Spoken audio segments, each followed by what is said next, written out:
Associate and Charlotte Wu, Secretary, Transportation Engineer at AECOM, Stephen Anderson, Treasurer, Project Manager at David Evans and Associates, Juliet Su, at-large Board Member, Director, TCA, and Alice Algord, YMF license, Pavement Engineer at GMO Geotechnical Inc.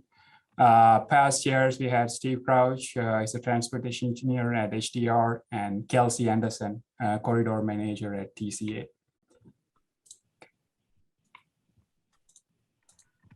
So before we get into today's event, I want to inform everybody that we gave $5,000 scholarship in 2021 ASCE OC History and Heritage Student Scholarship Night, which happened last month. This was possible only by speakers, sponsors, event attendees.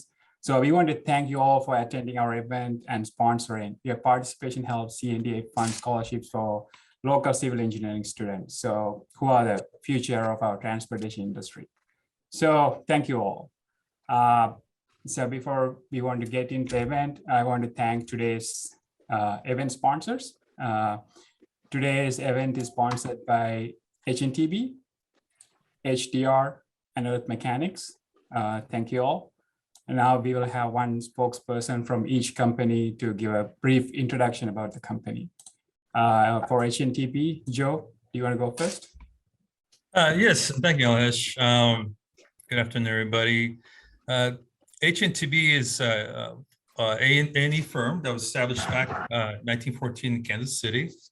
Here in Southern California, we're a full surface transportation company where we have 5 offices in Southern California where we do architectural and engineering design, transportation planning design, environmental planning and permitting, program and construction management, toll systems, and policy. And also traffic planning and design. We just started that group. So H&TB, we're a proud sponsor of this particular event, and also an annual sponsor for ASCE Orange County. I have very close relations with this organization. I served as programs chair for several years, and I'm very happy to be here with also other H&TB staff, and look forward to hearing what Dara has to say once again. So thank you, everybody, and back to you, Alahesh. Thanks, Joe. Second is HDR, David Liu. Good afternoon, everyone. My name is David Liu with WKE. So a little background about our company is that about 6 months ago, we got acquired by HDR. So now I'm David Liu with HDR.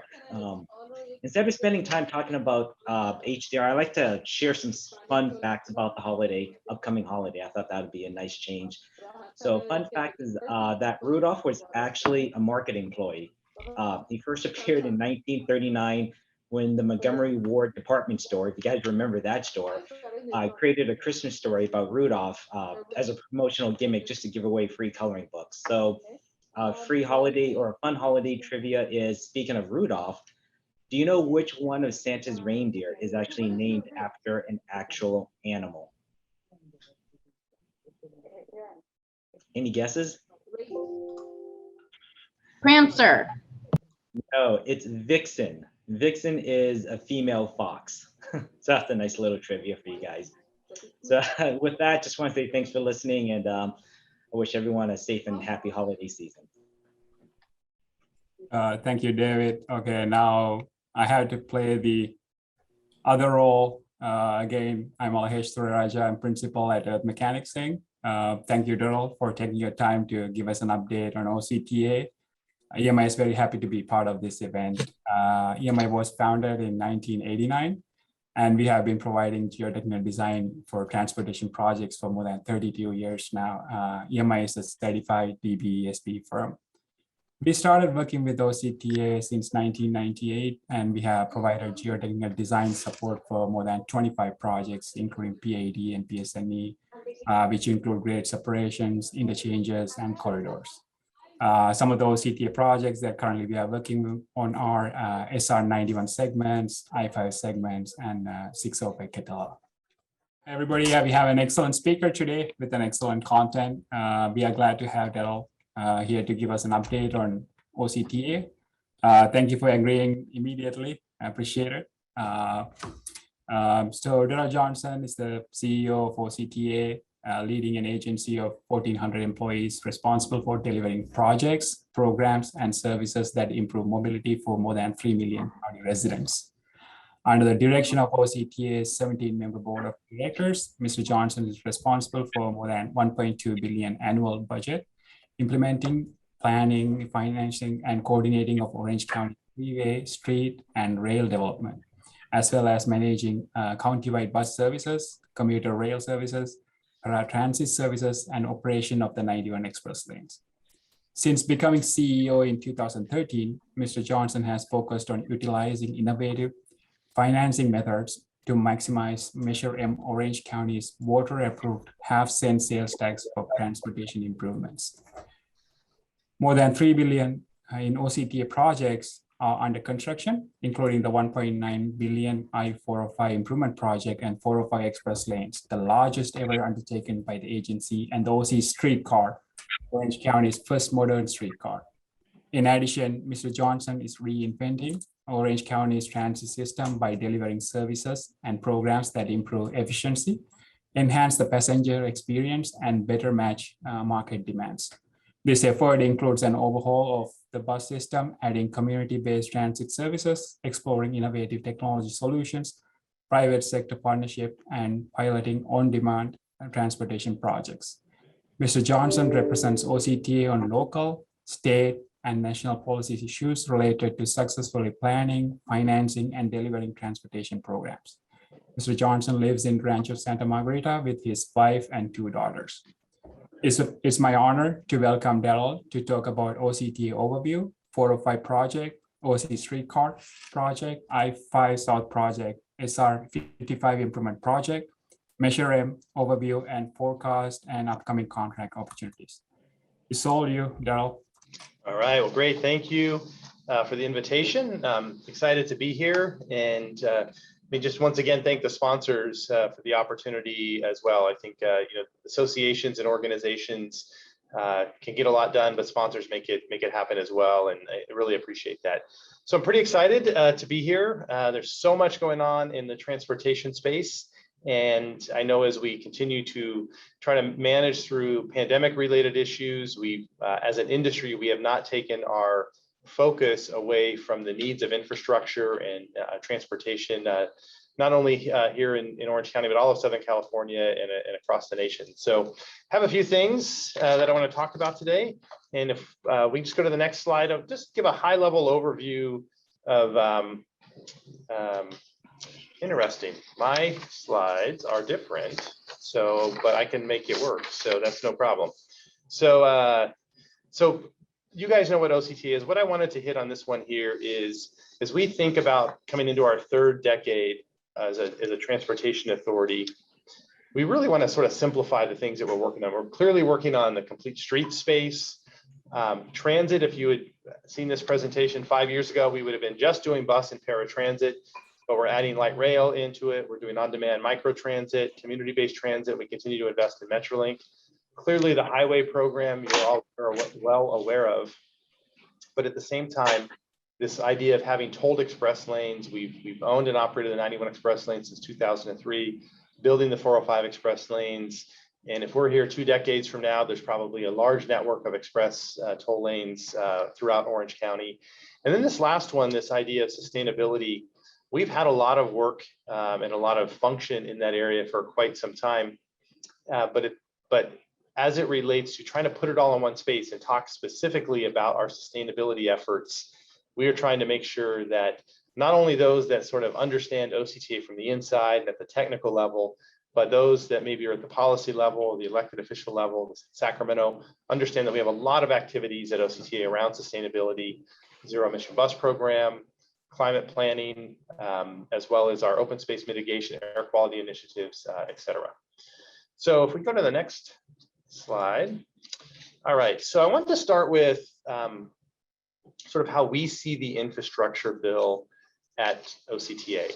So there's a lot of discussion out there about what the IIJ is and what it does, and how we see that here from OCTA. So here's how I sort of kind of think about how it looks to us at the high level, and then I'll break it down a little bit more into Orange County. So first of all, you guys know $1.2 trillion over 5 years, about $550 billion in new spending, and about $560 million of that for transportation programs. The California number on the left-hand side at the bottom, we see California as a whole over 5 years, seeing about $9.5 billion in transit funding and just under $30 billion in highway funding. And the graph I put together here, blue is sort of represents the current spending. So if you just look at the highway program, $235 billion is the current sort of spending over the last 5 years. And then adding $351 billion to it sees that 49% increase. Big number, big increase. But the big story, of course, is transit and rail in terms of total dollar increases, and you can see that. And then the other thing I've added here is if the red is what the COVID relief dollars brought into the program. So you can see a little bit of COVID relief dollars went to rail, a small amount to highway, lots into the transit space. But when you look at them sort of stacked together, it's a significant amount of investment into the system over the course of the next 5 years. So that's great. It's at a high level, got a California number there, got a federal level, but what does that mean for Orange County, for OCTA? So our look at it, which is pretty detailed, is that we would see about $475 million of spending, transit formula funding over the next 5 years. So that's a pretty significant increase over a 5-year period. We largely see that going into bus facilities, bus capital replacement, transit facilities, things of that nature. And then we see about $500 million in highway formula funding. That does need to go through a process through the state DOT, through Sacramento, through the legislature to make sure that that gets sort of subvented down to the local level. We're focused on making sure that occurs over the course of the next legislative session. But that would bring about just under $500 million into Orange County. So over 5 years, the takeaway, if I was going to leave you with the takeaway, is we expect at OCTA to see about $1 billion out of the IIJA over the next 5-year period. So that's significant investment. And separately, we see about $100 billion in competitive funds that we could compete for. So whether that is zero emission bus program, whether that is electric vehicle charging, or future light rail extensions to OC streetcar, those are the types of things that we see on the competitive thing. So that's all the good news. I would say maybe one area of caution and one area of concern. Caution is that we do need the congressional appropriations process to follow the authorization process. And that needs to happen in a way that gets the dollars to the local transit agencies, and it needs to happen in a way that makes the highway funds available through the state legislature and into the local transportation commissions as well. And then maybe just a note of concern is this still doesn't solve the highway trust fund issue that we all know about at the federal level.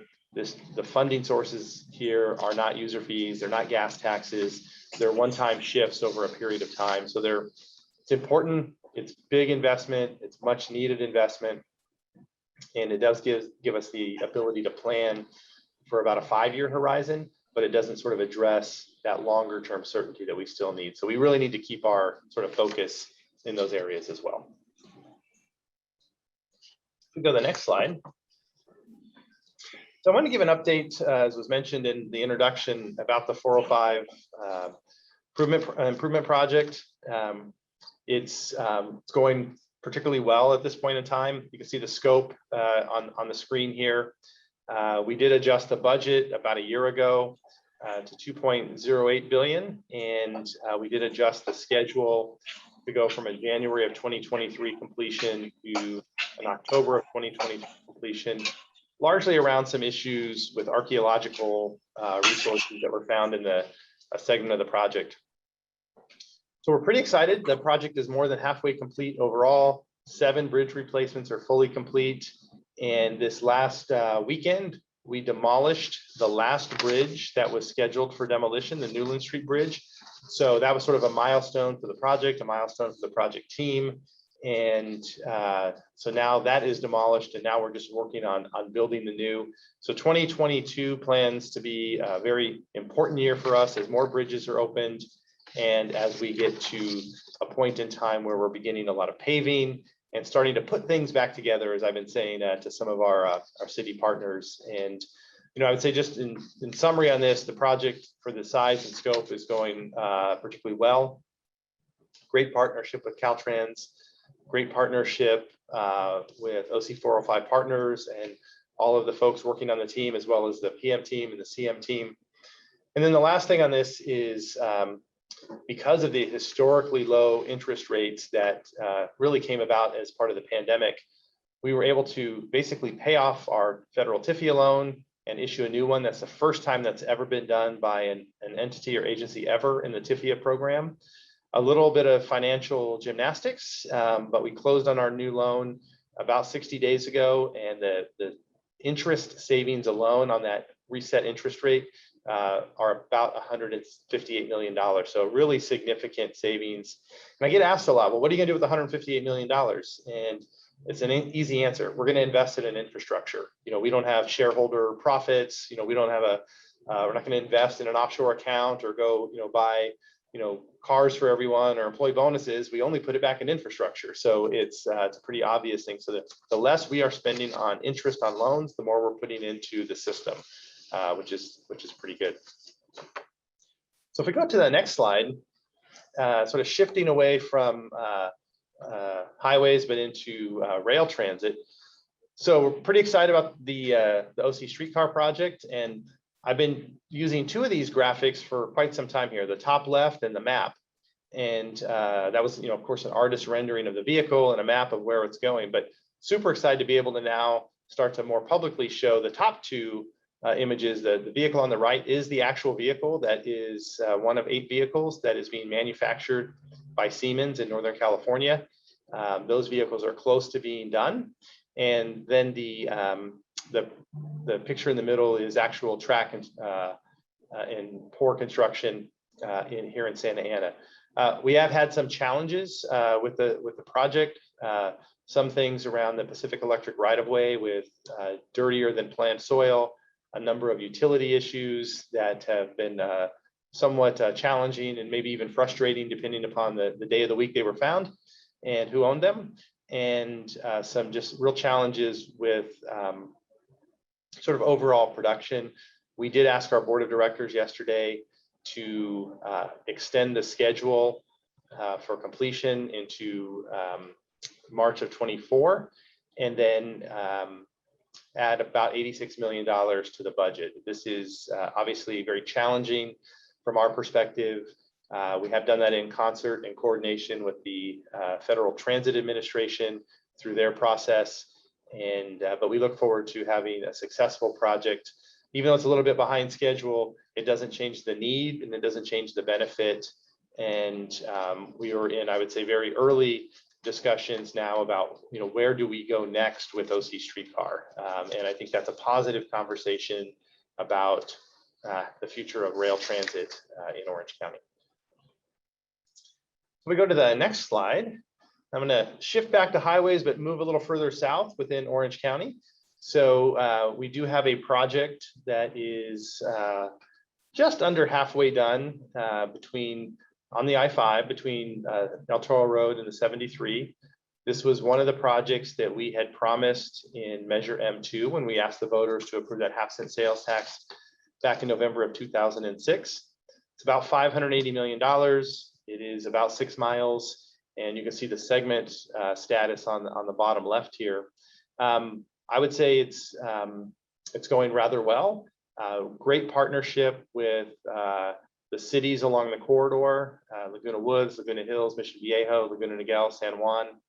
and a very good partnership with the state DOT, with Caltrans, and the contractors, and we're happy to be working through there. And if you have an opportunity to drive through there, this is sort of my commute home, and I get to see progress each and every day, and it's moving along rather well. And looking forward to, again, keeping the promises under Measure M2 to the voters here in Orange County. All right, another quick update. This is our next large capital project. This has a few interesting features that I'm sure, as you know, ASCE members, you know all about the fact that the project is out for bid now. Caltrans is doing the AAA for us, and the scope: regular lane in each direction, paid for with Measure M, carpool lane in each direction, an additional one. But what I really like about this is that it is the largest single project award for Southern California for highways that has come out of the state California Transportation Commission under the competitive SB1 program. So we all sort of dealt with and all the challenges around raising the gas tax back in 2017 that the legislature did, the fight to repeal it, the success of that, and then you actually have to show that you're investing the dollars in what the people wanted. And we had a $140 million grant that, along with some other state funds. This project is now nearly half funded with competitive state dollars, and it was originally envisioned to be a Measure M2 program. So really excited about that. Obviously, this is not the best bidding environment in terms of low cost of materials and escalation in inflation.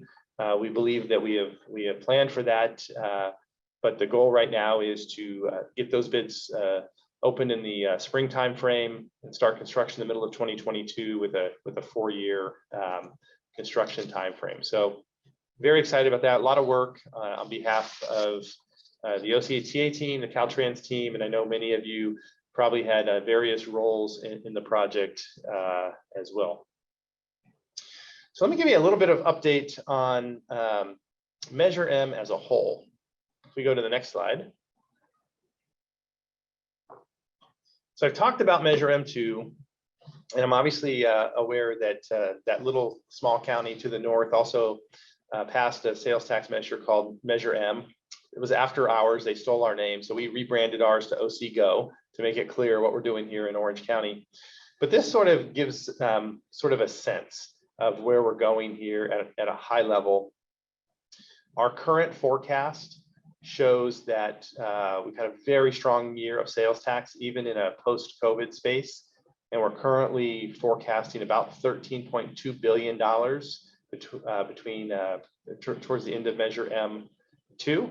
And the pie wheel here sort of shows, or the pie chart, where those dollars are going. And I'm going to talk a little bit about some of the projections and projects coming up, but let me just take a quick look back. If we go to the next slide. So we had Measure M1 from 91 to 2011, and we began collecting the sales tax on this program in 2011. So now we're 10 years in, and I thought it would sort of be good to take a look back and say, what have we done in the 10 years, right? How do we, it's one thing to ask people, residents, voters to pass a sales tax, and it's one thing to make a promise, but it's a whole nother thing to prove what you have done. So this is not sort of top to bottom. These are the highlights. So if you look at the Freeway program, in the first 10 years of the program, we've completed 13 freeway projects. Those are in segments. There's about 27 in total. So we're about half of the freeway projects in the first 10 years. A big part of our program was the Freeway Service Patrol. To keep track of that, we've assisted 611,000 drivers and cleared the lanes for drivers over the course of the last decade. And we've acquired 1,300 acres of open space in exchange for freeway impacts. We've set up our non-wasting endowment, and we have restoration properties as well. On the streets and roadside, we've made 151 projects. We back up there. We've actually made an investment of just under $1 billion. In fact, $960 million have been made to local cities. So almost $1 billion have been invested in our local streets and roads. Half of that, $500 million, has been given to cities for flexible use, whether that is slurry seal, pothole repair, capacity expansion, whatever they would like to do with that. 120 signal synchronization projects, and then capacity projects, 151 of those in general. So really exciting information there. 431 project phases to date. So there's some pretty big numbers in that first 10 years there. And then on to transit. We've spent more than $200 million in operating Metrolink service in Orange County. About over $600 million has been invested in Metrolink station track and grade crossing improvements. And we've put $92 million to help mobility with seniors and people with disabilities in the county. 112 bus stop improvements, and we've added 26 community-based circulators throughout the county. And then finally, on the environmental side, we've done nearly 200 water quality projects and over $50 million of investment. And then this idea of collecting trash that comes off of roadways and goes into waterways, 45 million gallons of trash has been collected as well. We kind of look at that and go, well, what is 45 million gallons of trash? It's equating to basically 100 football fields, 1 foot deep in trash. That's a lot of trash pulled out of our local waterways, beaches, and harbors that Measure M2 has done for us. So if we go to the next slide, so what's next? So I mentioned a moment ago, sales tax is strong. In fact, these 3 points in time, I will say, pre-COVID, middle of COVID, and sort of towards the end of COVID, we hope, right? So going pre-COVID, our forecast $13.4 billion. We lowered that in 2020 down to $11.6 billion, and we were trying to figure out how we were going to backfill $1.8 billion of funds. But where we are now at the end of the summer with the sales tax collections behind us, a new forecast in front of us. And by the way, we do these forecasts with 3 universities and an economics firm. So we're not sort of cooking these up inside the OCTA. We're back to $13.2 billion. And we feel pretty strongly that if this year kind of holds, that we will eclipse the $13.4 billion forecast behind us. So that's all good news. And in fact, when we closed the end of the fiscal year back in June 30th, we had an estimate from the state who collects the sales tax for us, the Department of Tax and Fee Administration. But those were just finalized and reconciled and all taken care of just in the last few weeks. So the end of the year was $345 million in Measure M sales tax. That was up 8.6% for the year. And this time last year, we were down 7%. So first half of the year, we went from being down 7% to being up 8.6%. I won't do all the math here on the Zoom call, but massive swing in sales tax activities for the second half of the fiscal year or the first half of calendar year 2021. So this is historic highs. We've never seen sales tax at that high of a level in Orange County. And that sort of funnels its way through the other quarter-cent sales tax that funds bus operations from the state. It's at an all-time high as well, 9% growth for the year. So all great news, but we're optimistic, but with a really significant note of caution on that is there can be so many things that can change this. Obviously, pandemic issues, people change their buying habits yet again. A lot of this is really driven by people shifting away from buying services. Think, grooming, massages, other service type things that are not taxable into buying durable goods. So away from experiences and more into durable goods. If that shifts again, we can be back with declining sales tax. All right, so then, as I mentioned, sort of what happens next. So now I want to jump into sort of what we plan to look at over the next 10 years and some of the contracting opportunities around that. So we have been, since Measure M2 was adopted in 2006, we have been looking at sort of specific delivery plans. We had an early action plan, then we had a plan called 2020, started looking towards 2020. And then the last few years, we've been doing sort of a rolling 10-year look ahead called the Next 10 plan.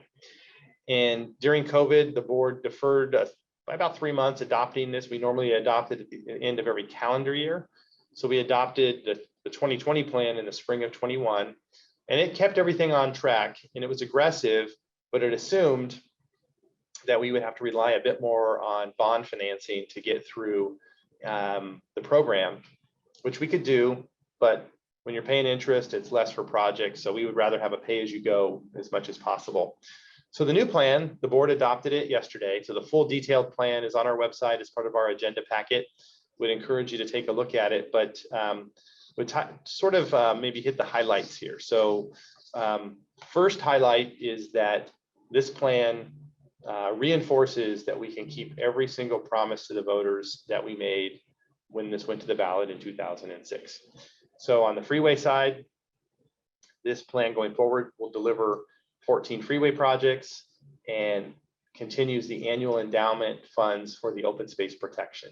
And those two sort of go hand in hand. We're going to work on the freeway projects and make sure that we're keeping our commitments to the environmental community that we made during the planning process.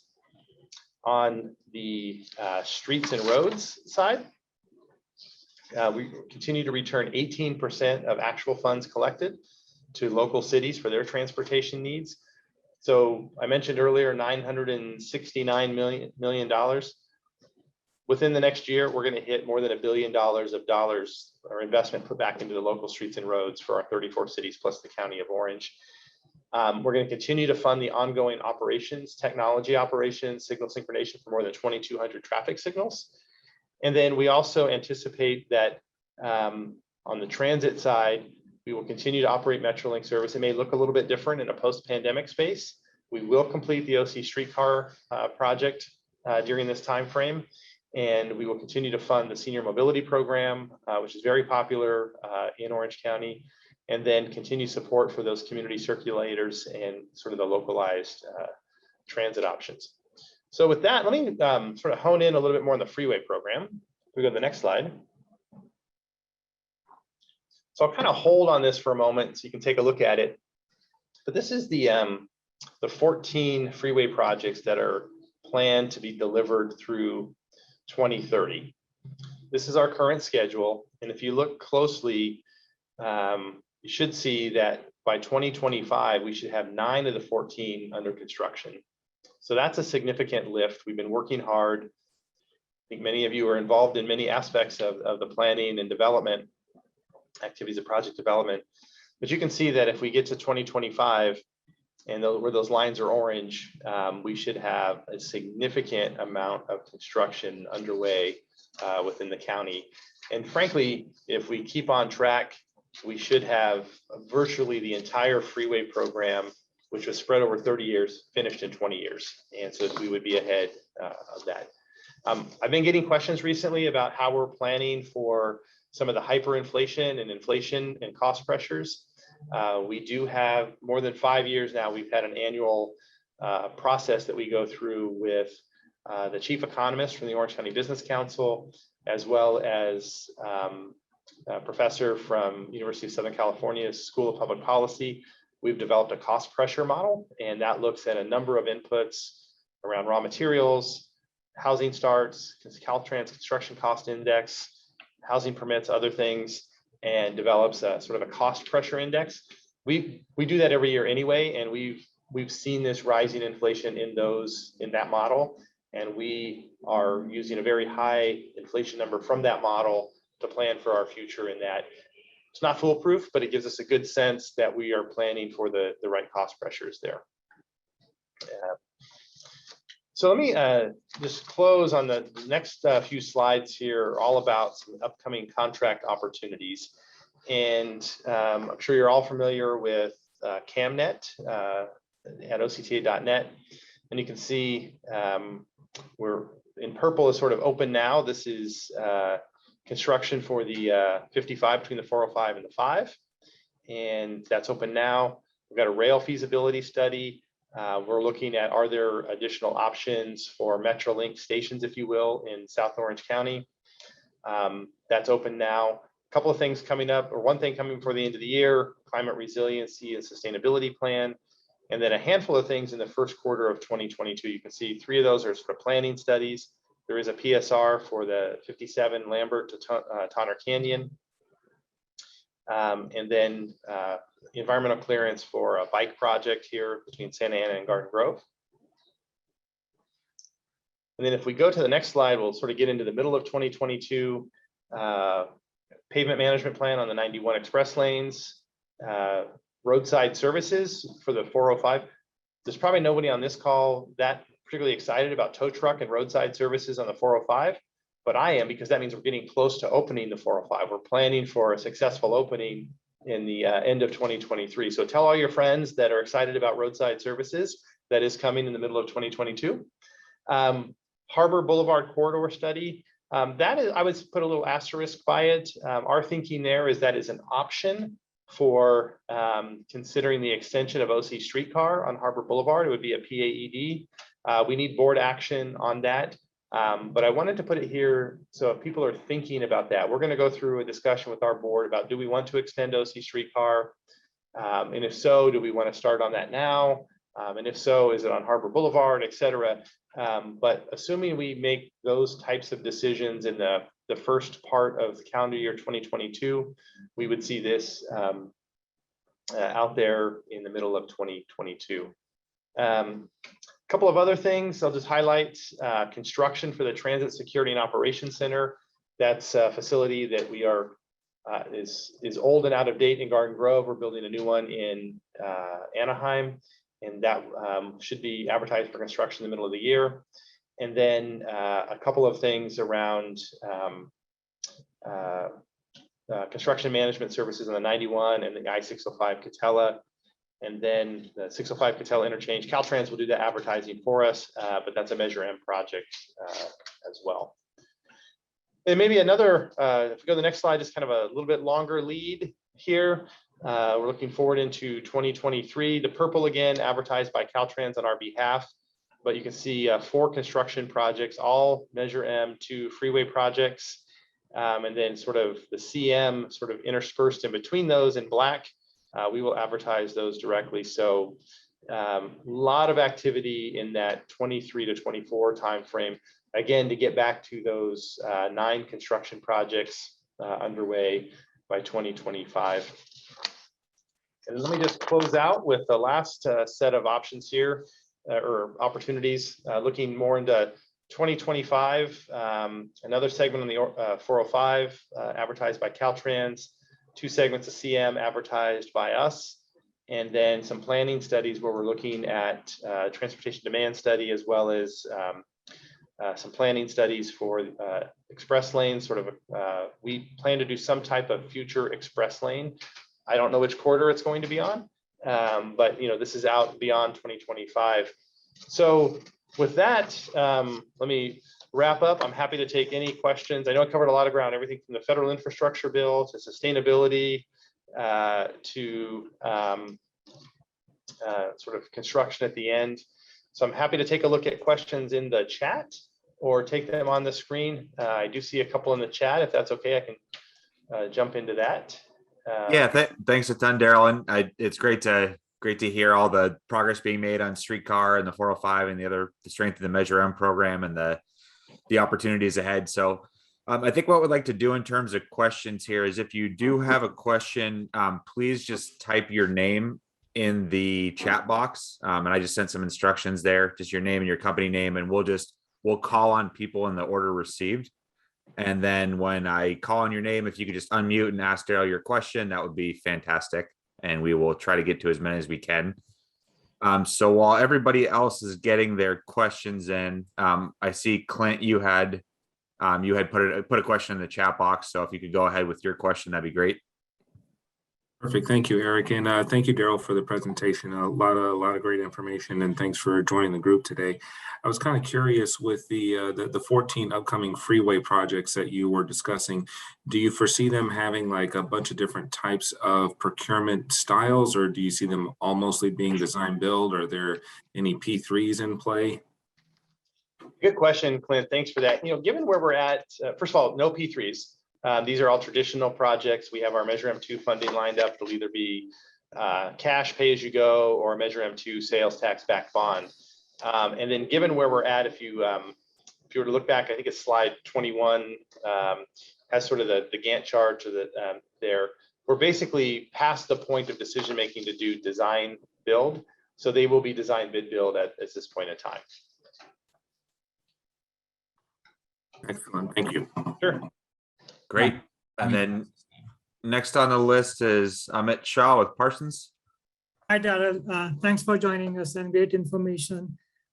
Regarding the infrastructure bill, you shared that California may potentially receive up to $40 billion of 500 plus. My question is, how are the local agencies, including OCTA, collaborating with the sister agencies, with Metro, RCTC, SPCTA, to kind of get our fair share collectively, and looking at the overall Southern California and see how we can maximize our funding capabilities here? No, Thanks. I think yes and no. It depends on what it is, right? You know, we have no, this is going to sound terrible, but we have no interest in talking to LA Metro about what we're going to do with the extension of OC streetcar. That has nothing to do with them, right? But we're super interested in talking to San Bernardino, Riverside, LA about making sure we get the best investment for Metrolink and that we get proper flow down of funds of the highway side from the federal program through the state legislature and then subvented into the SCAG region. And then the competitive programs, whether they be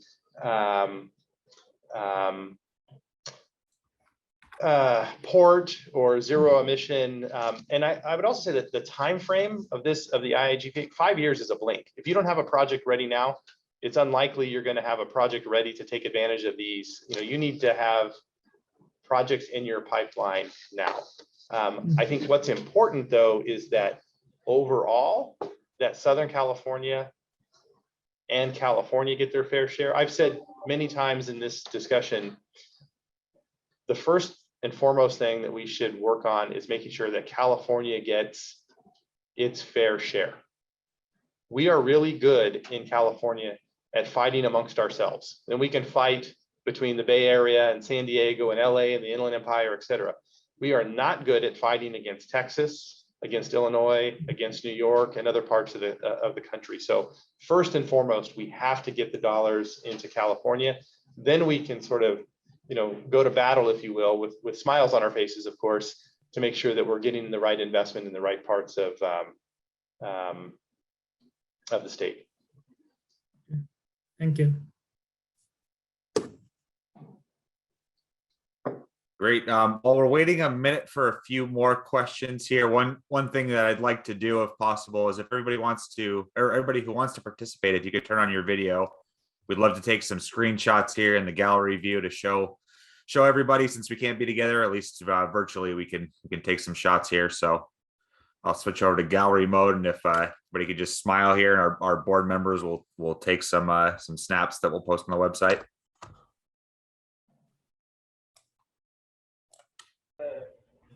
Of course, I'm looking off to the distance in that one. Anyways.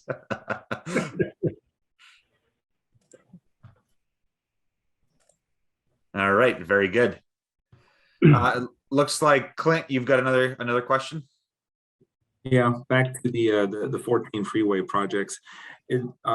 Just in terms of general capacity, do you guys foresee that causing a lot of extra congestion, or are those all going to be phased out such that the impacts, you know, not going to have like a lot of overlap, or what are you guys doing to look into that? Yeah, you know, we have a general sort of focus working with Caltrans on making sure we're not having parallel routes under construction.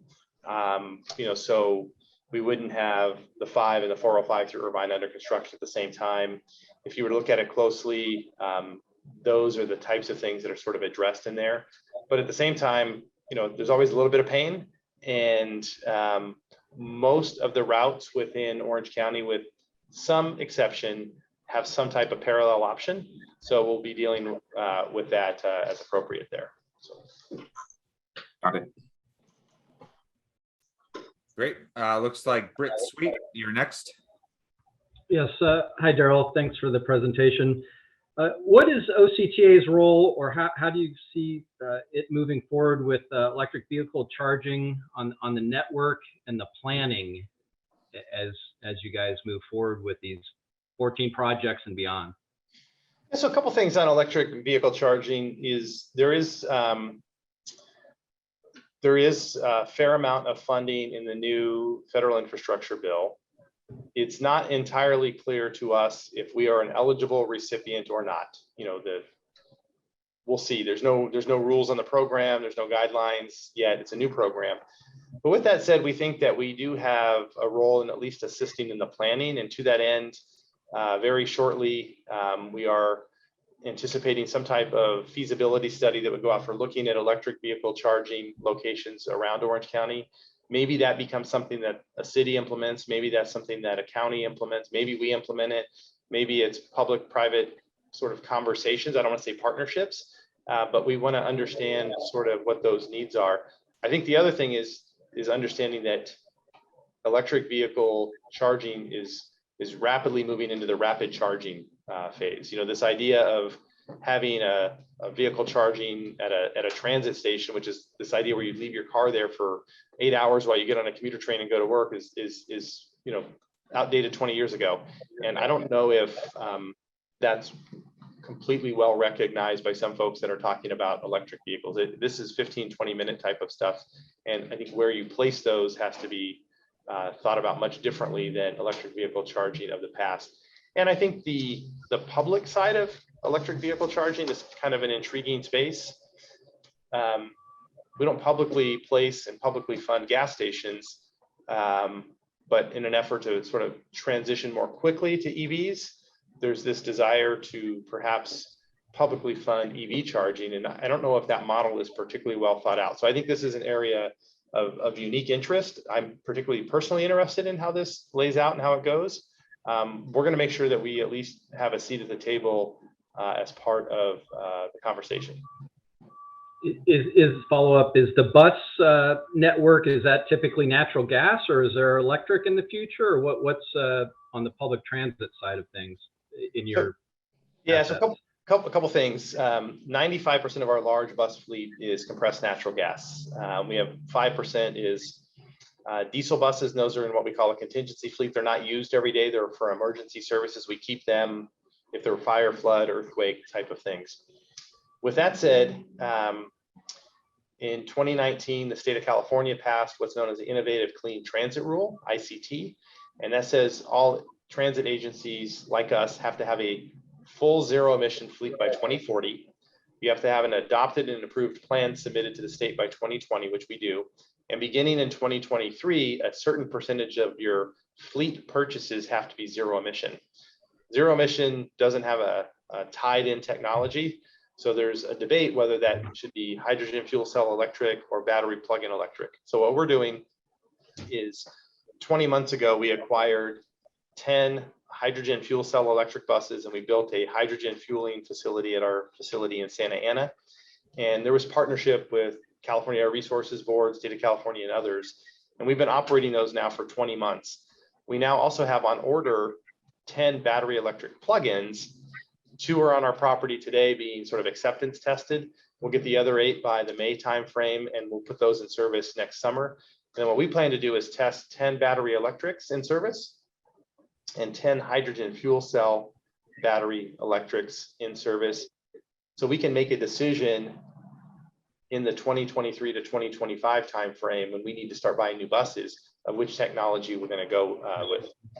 With all of that said, sometimes when I talk about this, people's eyes glaze over. So if you're over 50, you probably remember VHS and Betamax. We want to have VHS, not Betamax. We're trying to make sure we get the right thing here. So that's kind of how I think about it.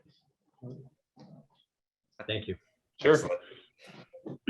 Next up is Kongpu with WSP. Hey there, this is Chongpu with WSP. I'm kind of new here. First of all, thank you for giving the presentation on this OCTA updates. I kind of want to go back to this 14 freeway project slides. I saw those colorful Gantt chart. I was wondering, can you, do you mind elaborating more on this different stages? I kind of don't really understand all this colors, what stage of those projects are planned to be in different years. Yeah, sure. Without putting it back up, really, I guess it could be put up there, but the green bar, so let's just pick project I at the bottom, 91 Acacia Street to La Palma. The green is the environmental clearance stage. The blue is designing, advertising, and awarding. And then the orange is construction, and the years are at the top. This gives you a sense of where each project is scheduled by phase of work. And these are the essential 4 phases in the Caltrans and Federal Highways project development timelines and process. Gotcha. Thank you. Sure. All right. Next is Mohammed with OC405 Partners. Hi, Mr. Darrell. Thank you for the presentation. And I just have a quick question for you.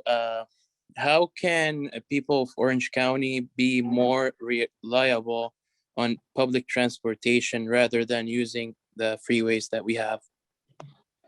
Well, I think, it's an easy question with no simple answer, right? It has to go where they want. And I think a lot of transportation is around land use and development. Orange County does not have a central business district that you would have in a traditional city. Think like a Chicago or a Manhattan, a Washington, D.C., or even a Los Angeles to a lesser degree. We don't have that. We have dispersed job centers. And we know that most of our jobs are concentrated in a very large area of Irvine, the Santa Ana Government Center, if you will, and the Disney Resort area more broadly, and a little bit of South Coast Metro. So it doesn't lend itself well to investing in one traditional hub and spoke rail line. And the development patterns of the last really 75 to 100 years have focused on dispersed land use patterns. So I think if we had a chance to maybe redraw the map, it might look a little bit different. But we have what we have today. And I think at the end of the day, you have to make transit attractive to people. And the transit operator can only do so much. We can put good service out, frequent service, fast service.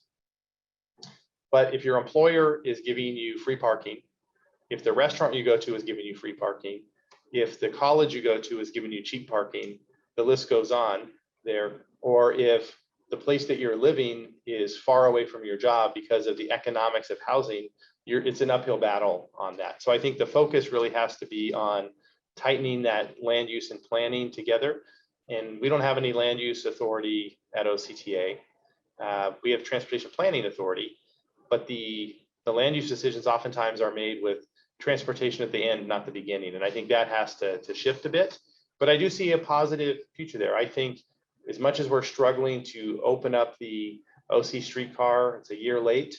I think when it opens, it will show people that different modes of transportation can work and can get people to do what they need to do and where they need to go. And we ultimately have to make it competitive with the automobile. Nobody rides the train from Irvine to Los Angeles because it's fun. They ride it because it takes them 1 hour, no matter what time of the day it is, or what day of the week it is, and what direction it is. You can't do that in your car.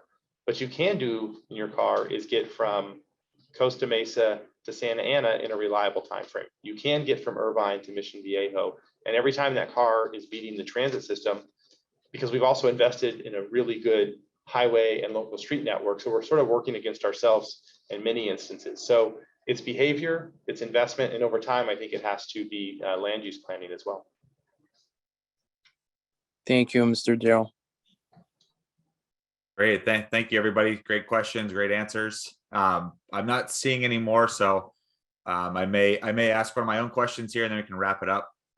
So Darrell, one question that I had was, I know you guys did a bunch of grade separations as part of the OC Bridges program, and I didn't see those in the look ahead. Any discussions on 17th Street, Ball Road, et cetera, the remaining grade separations as part of OCTA's program? Those are not active at this point. 17th Street, going from memory, I think there was a PSR done on that. Ball Road was part of the, I guess you could say maybe the High Speed Rail Authority, but these are not on our 10-year list at this point in time. Very good. All right. I'm not seeing anything else. I don't know, Alhush, do you want to wrap it up and talk about? Yeah. So on behalf of our institute and all our members, thank you so much, Darrell, for taking your time to give us this wonderful presentation. Oh, I think, oh, no, that's not a question, right, Raj? No, okay, sorry. So can you share the slide quickly for our next meetings? Eric, if you can share it. So before we close it, our next event is going to be with the joint event with Sustainability Committee on January 20th on complete streets and future of transportation infrastructure. You can see the slide, the attendees, and the following event will be on March 8, 2022. Abdullah from LA Metro will be joining us to give an update on LA Metro programs and projects. Thank you all for joining the event. Stay tuned. Merry Christmas and Happy New Year. Thanks, everyone. Thank you for having me. Thank you all. Thank you. Thank you.